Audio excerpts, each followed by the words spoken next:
Voyons maintenant comment faire la recherche de mesures d'angle dans les figures géométriques. Pour déterminer des mesures dans un triangle ou un quadrilatère, on utilise les propriétés des triangles ou des quadrilatères. Il est important de toujours justifier chacune de nos affirmations.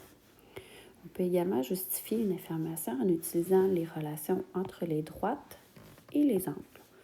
On se rappelle, on a vu les droites parallèles, les droites perpendiculaires, les droites séquentes. On a vu les angles alternes internes, alternes externes, correspondants, opposés par le sommet. C'est ces propriétés-là qui vont nous aider à justifier nos affirmations. Par exemple, on veut trouver les mesures des angles 1 et 2. Première chose, c'est d'observer notre figure. En observant notre figure, on voit que nous avons un triangle. On nous donne une mesure de 85 degrés pour un des angles du triangle, ainsi qu'une mesure de 46 degrés pour le deuxième angle.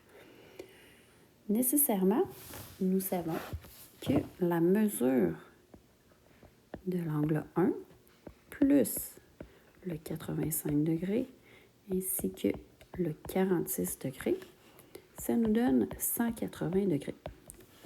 Car on a vu une propriété des triangles qui nous dit la somme des mesures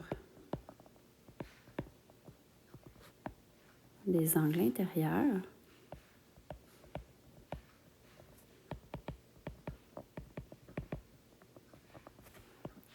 d'un triangle est de 180 degrés.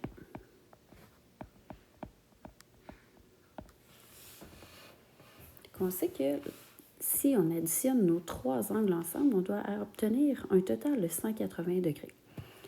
Pour trouver la mesure de notre angle 1, on va donc faire 180 degrés moins la somme des deux angles que nous connaissons, moins 46 degrés plus 85 degrés, ce qui nous donne un résultat de 89 degrés. On peut donc affirmer que la mesure de l'angle 1 est égale à 49 degrés et le calcul qu'on a effectué nous sert de justification. On peut venir ajouter la mesure de notre angle sur notre figure. On a 49 degrés. Maintenant, il nous reste l'angle 2 à déterminer. Si on regarde notre schéma, on voit que notre angle 1 et notre angle 2, ce sont deux angles adjacents. Deux angles adjacents car ils ont le même sommet, un côté qui est commun et sont situés de chaque côté de ce côté commun-là. Ces deux angles adjacents-là forment un angle plat. Un angle plat, on se rappelle, c'est un angle qui mesure 180 degrés.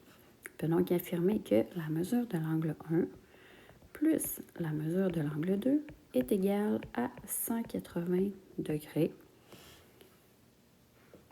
Pourquoi deux angles dont la somme donne 180 degrés sont appelés des angles supplémentaires?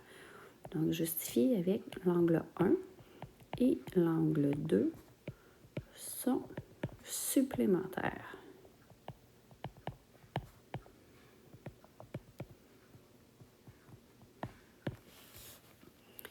Il nous reste donc à trouver la mesure de l'angle 2 en effectuant notre calcul dans la colonne des justifications pour trouver la mesure de l'angle 2. On sait que la somme de l'angle 1 et de l'angle 2 donne 180. Juste en haut, on a trouvé que l'angle 1 mesure 49 degrés. On doit donc faire 180 degrés moins le 49 degrés trouvé pour l'angle 1. Le résultat nous donne 131 degrés, ce qui correspond à la mesure de l'angle 2.